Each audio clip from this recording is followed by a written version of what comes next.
Locked On Podcast Network and Odyssey present Locked On Sports Today.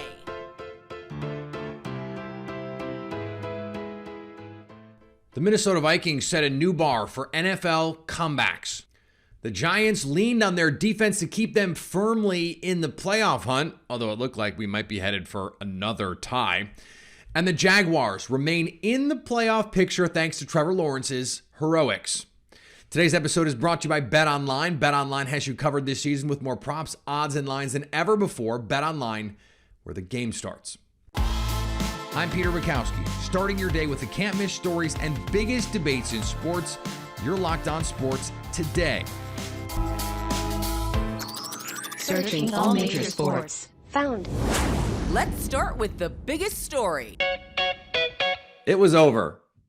At halftime of Saturday's tilt between the Colts and the Vikings, it was over. Indianapolis was up 33-0. No team had ever come back from a 33-0 halftime lead until the Minnesota Vikings did in one of the craziest games you will ever see.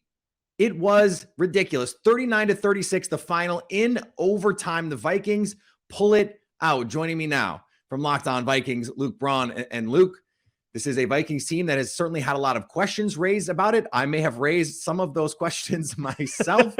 So when you get some tweets to delete, yes, when you go back and look at this game, what will stand out to you more? The first half when they're getting their butts kicked, or the second half where they are doing the butt kicking? I think if you're trying to make sense of the Vikings, which is the ultimate folly, don't try to make sense of the Vikings. Just like that's like trying to understand what's happening inside a black hole. Doesn't it? Just pushing the rock up the hill every day. It's like trying to understand what's inside a black hole. All you can do is let Christopher Nolan make movies about it. But if you want to try to have an actual take here, the second half was a lot more like normal play. The first half was defined by punt block touchdown and a pick six. And these are bad things that happen, but they're not things that are going to happen to you every quarter, right?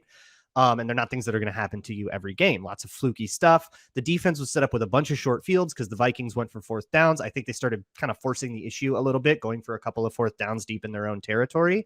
And then they set up the Colts with more short fields and things kind of get out of hand.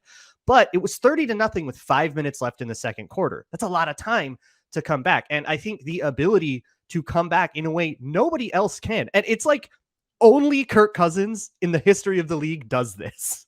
This 33-point comeback, the 20-point comeback against the Broncos in 2019, came back from 2 scores twice in week 3 against the Lions, 7 total fourth quarter comebacks in this season. And the last time somebody made a comeback that was, or the last biggest comeback was, I want to say 2015, Washington, 24-point comeback against Tampa Bay, Kirk Cousins in the You Like That game. It's like only him capable of these massive comebacks. And maybe that's because Kirk Cousins had some mistakes in this game and, only that spiral he's capable of in a quarter. But it took so little time to get that far down. You had the whole rest of the game to make it up. There's all kinds of great stories on this. Of course, I'm going to remember the comeback. The comeback is awesome. Imagine watching this game and being like, all I really remember is that punt block touchdown. Be less of a dork. Come on. I guess I don't mean which one will you remember more. I think the question is which one is more predictive moving forward. And I think you answered that with the second half. Yeah, the second half for sure. Being a more normal state of play for the Vikings. They're now 11-3. Viking fans will tell you that is all that matters. Is it? Well, if we asked you those questions last year, I think we would have got similar answers. Right now, sure. Yeah. They won the division. They get to be probably 2 or 3 seed, depending on how these last couple games go. They'll play at home in the playoffs. Here's where it's at right now. And the Vikings do have like a ton of problems to figure out, right? Like that first half had all kinds of like actual real problems. It wasn't the just defense continues to be a nightmare. Exactly. The offense got 2 first downs and a half. Like that's unacceptable. They now have 3 weeks to figure out those problems. And that's kind of the where they've been in the last few weeks. Like against Detroit and in this game, the Vikings have experimented defensively. They've been doing different stuff. They called more man coverage against the Colts. They called more quarters against the Lions than they usually do. They've been like trying things and seeing what works, because obviously if they just rolled into the playoffs with the defense they did for the first, 13 weeks of the season, that probably would be shredded like immediately the second they got up against any good offense. So they're trying stuff, and they have time to try stuff because these last 3 games are, relative to the rest of the league's last 3 games, pretty meaningless to the Vikings. Maybe they lose 1 spot in the seedings. That's going to be it. They kind of have the luxury to figure stuff out. But the next thing that really matters, forget 11-3 division title, blah, blah, blah. The next thing that really matters is how ready are they for their playoff game? Like, how ready are they when they roll into the postseason? That is where the eyes should be now. And, you know, they could win out. They could be 14-3, but if they lose the first playoff game, nobody's going to care about that. Stay up to date all year on the Minnesota Vikings by subscribing to Locked On Sports Today and Locked On Vikings on the Odyssey app, YouTube, or wherever you get podcasts. Thanks for making Locked On Sports Today your first listen. Coming up, the Giants moved ahead in the NFC standings thanks to that one thing that helps you win championships. Before we get to that, though, we'll take a closer look at a career first for Tom Brady. Here's what to look for on BetOnline, your number one spot for all your gambling needs, as the Green Bay Packers cling to the last morsel of playoff hope that they have left, the way that I'm going to cling to the last morsel of Christmas cookies coming up here. They host the Los Angeles Rams. BetOnline likes the Packers by 7 in this one. Not a lot of faith on the scoreboard being lit up, though. BetOnline has the total at 39.5. My goodness. And a special prop on this game is whether anyone from either team will have 100 or more receiving yards. BetOnline has the odds of that happening at plus 150. BetOnline, where the game starts. Tom Brady's career record when leading by 17 or more points at home was 89-0 entering Sunday.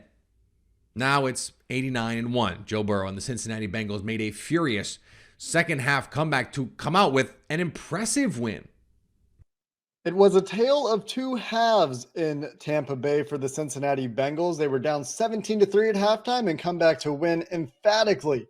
I'm Jake Lisco from the Locked On Bengals podcast, and on Sunday afternoon and evening in Tampa Bay, it was a rough start for the Cincinnati Bengals with an interception off of a tipped pass again, plaguing Joe Burrow on the first drive of the game into 3 straight 3-and-outs, while meanwhile, Tampa's offense was moving the ball and scoring points to the tune of a 17-0 lead, a lead so big that Tom Brady, in his long career, has never blown a 17-point lead at home until today.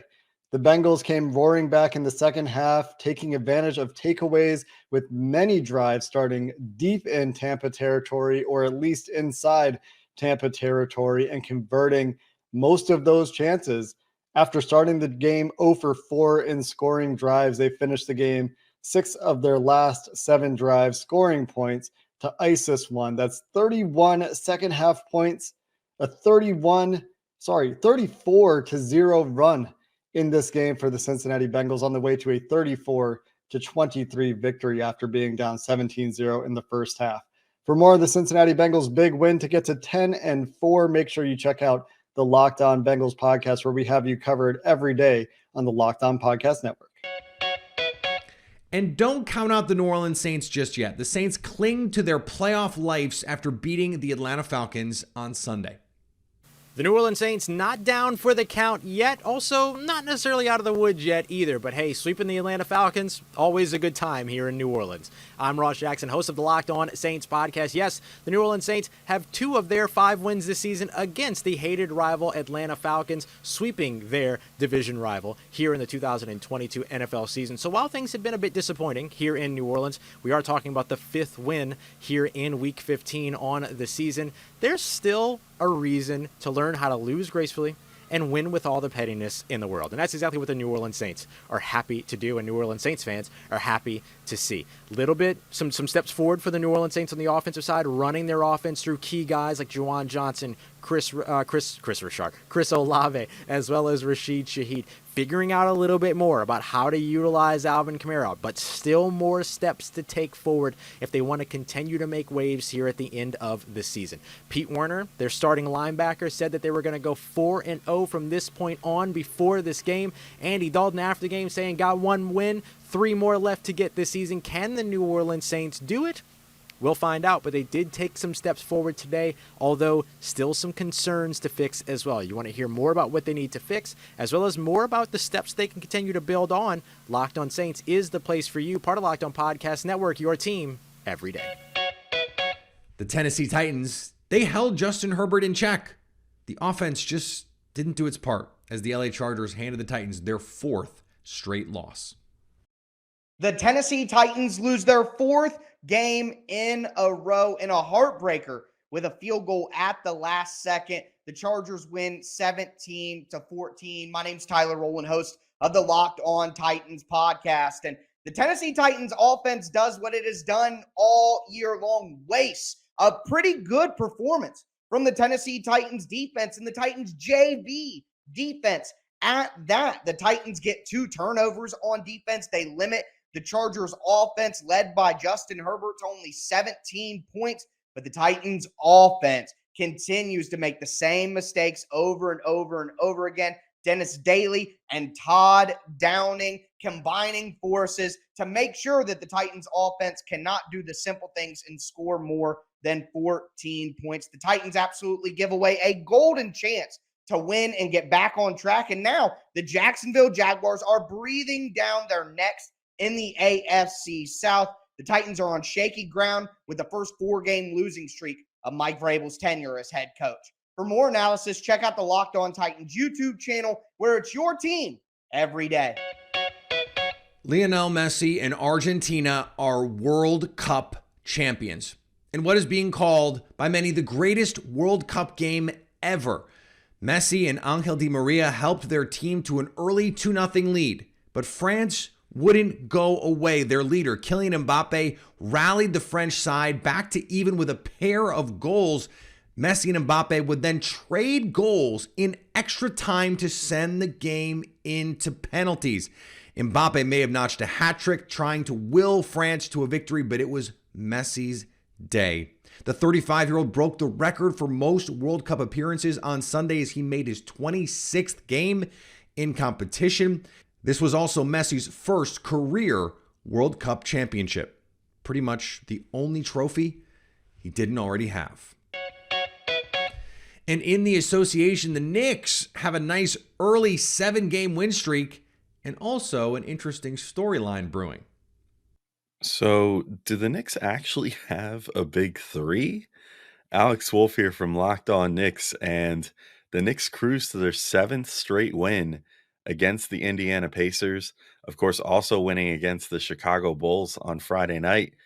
And the big 3 is kind of like playing like one. All 3 of Julius Randle, RJ Barrett, and Jalen Brunson have 24 points or more to drive the Knicks in this game. Randle comes up with some huge clutch free throws down the stretch. Mitchell Robinson plays great in the starting lineup once again. Quentin Grimes is still playing amazing as well. I mean, the Knicks really seem like they kind of have something here, and I hate to, bring up a lofty comparison, but I'm starting to get those sort of tingly feelings like in 2020 to 2021.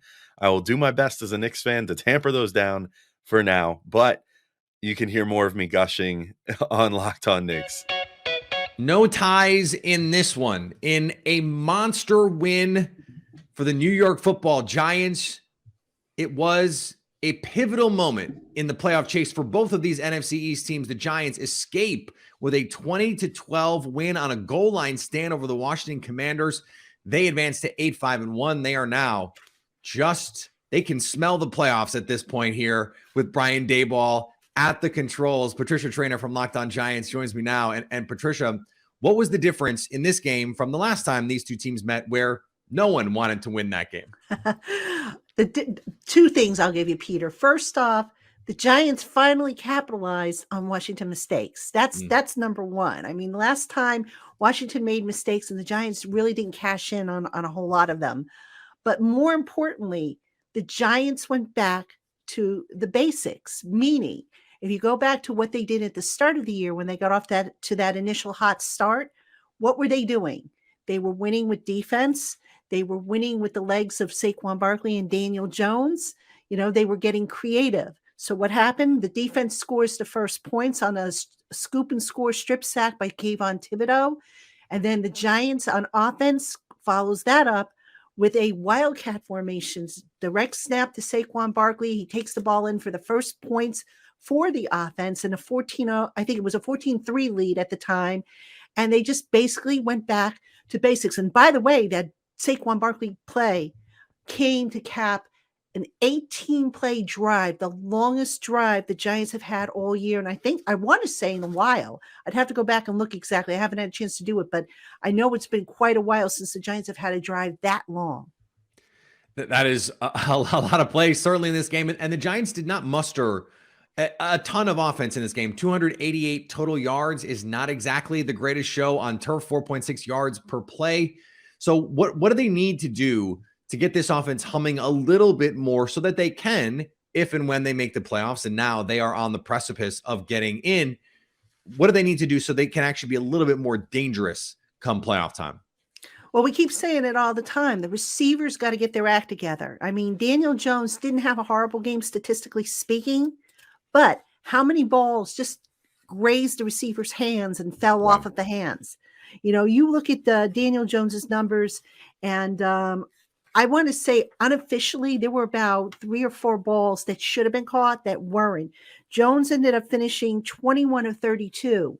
He gets another 3-4 more completions, and his numbers, you know, maybe he tops 200 yards. Maybe his completion percentage is better. And who knows, maybe there's another score somewhere in there, and this game doesn't have to be this close. So the receiving game still continues to be an issue. The defense, I thought, played well after a slow start. I mean, they're still having trouble stopping the run. They've got to certainly fix that. I don't know if they're necessarily going to fix it, you know, anytime soon. It's not like they're going to have new personnel, but they've got to do something about that run defense. And then special teams has got to stop giving up that big play it seems to give up every single week, this time being that big kickoff return that put the Commanders in good field position to actually threaten to tie the game and send it into overtime. Stay up to date all year on the New York Football Giants by subscribing to Locked On Sports Today and the Locked On Giants podcast on the Odyssey app, YouTube, or wherever you get podcasts. Coming up, can Trevor Lawrence lead the Jaguars to the postseason? He sure looked up to the task on Sunday. All of a sudden, the Jacksonville Jaguars are playing like one of the best teams in the AFC. In the last 4 games, the Jaguars have wins over the Ravens, the Titans, and now the Dallas Cowboys, a 40-34 thriller in Jacksonville, and Duval County is buzzing. From Duval, Tony Wiggins from Locked On Jaguars joins me now. And Tony, what has keyed this run here for a Jaguars team that now it's going to be an uphill battle, but has a chance to sneak into the playoffs? Trevor Lawrence, and the confidence that Doug Peterson exudes. And he's a player's coach, but he doesn't shoot. He doesn't shoot. Without getting on these guys. He'll tell them what they need to do. A few weeks back, maybe 6, 7, 8 weeks ago, he said Trevor has to play better. Period. Well, we can't have that. Period. Those are the things that you hear. So while he had to earn their trust because of all of the trauma that they went through last year, it has worked, man. He has pushed every single button. Trevor Lawrence right now is one of the 5 best quarterbacks in the National Football League, in my opinion. Yeah, 318 yards, 4 touchdowns in this one. And he's making it work with a mishmash of receivers. They went and spent real money on Christian Kirk. Zay Jones has been a kind of a revelation for them. They went out and spent on Evan Ingram. Zay Jones had 3 touchdowns in this Cowboys game. Does what we're seeing now, I know early on it was easy to say, hey, look, the Jacksonville Jaguars spent all this money and this is their team. Now, all of a sudden, does this change the way you view the spending spree from the offseason?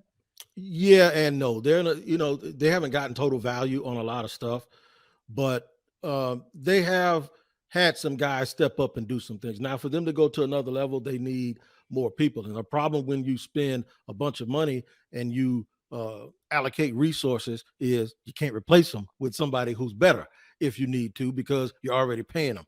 But Christian Kirk has shown that at the very least, he is a very good number 2 receiver. Zay Jones has shown at the very least, he's a decent number 3 receiver. Calvin Ridley's coming in here next year, right? Yeah. And then they get a chance to draft some people also. And the way you absolutely go out and start to dominate, first, I think you need a combination of coach and quarterback. Throughout history, we've seen that work, and I think they have that now. I think Doug Peterson's probably going to be the only guy who ever coaches Trevor Lawrence here in Jacksonville. So that means another dozen years. Now, once you start with that, and that is what you lead with, Peter, now you can start filling in the other things. You can even miss on a player here or a player there. A lot of the contracts they signed 2 years ago, those guys have played their second season. And it's like a club option on the third where there's a balloon factor. They can let some of those guys go, free up some cap space, and go out and get some more people. I mentioned those 3 big wins. All of them were in shootout fashion. The Ravens, they put up 28, but give up 27. The Titans, it's 36-22 in this Cowboys game, 40-34. What do they need to do to get this defense shoring up a little bit? Because they do have some pieces. Tyson Campbell has been outstanding in year 2. Josh Allen as a pass rusher. How do they get a little bit better on that side of the ball? Yeah, it's just a little bit more time. Trayvon Walker didn't play today because he has a high ankle sprain. They just have to stop. Sometimes it appears they just go through the motions, and Dallas was playing pitch and catch, getting 5-7 yards here, and they were just slowly, methodically going down the field. Now, when the Jaguars are ahead, or when they're playing when they're playing out of their minds trying to come back, that's when you can see the individual playmaking of a lengthy guy like Arden Key. That's when Rayshon Jenkins can do what he did today and get 2 picks, and one of them for a walk-off pick 6. They have guys now that have that attitude. They just have to be able to put it all together. Sometimes it's coaching, sometimes it's assignment, sometimes it's a combination of both of those things. Get a little bit better on defense, shore it up, and maybe get another guy at corner opposite Tyson Campbell, and now you'll be cooking with grease. Stay up to date all year on the Jacksonville Jaguars by subscribing to Locked On Sports Today and Locked On Jaguars on the Odyssey app, YouTube, and wherever you get podcasts. And finally, on a weekend where we saw some great comebacks and beautiful performances, there's also what happened at the end of the Patriots and Raiders game. When asked about the game, what he thought and what he saw, Patriots wide receiver Jacoby Myers described what happened. I thought I saw Mac open. I didn't see Chandler Jones at the time.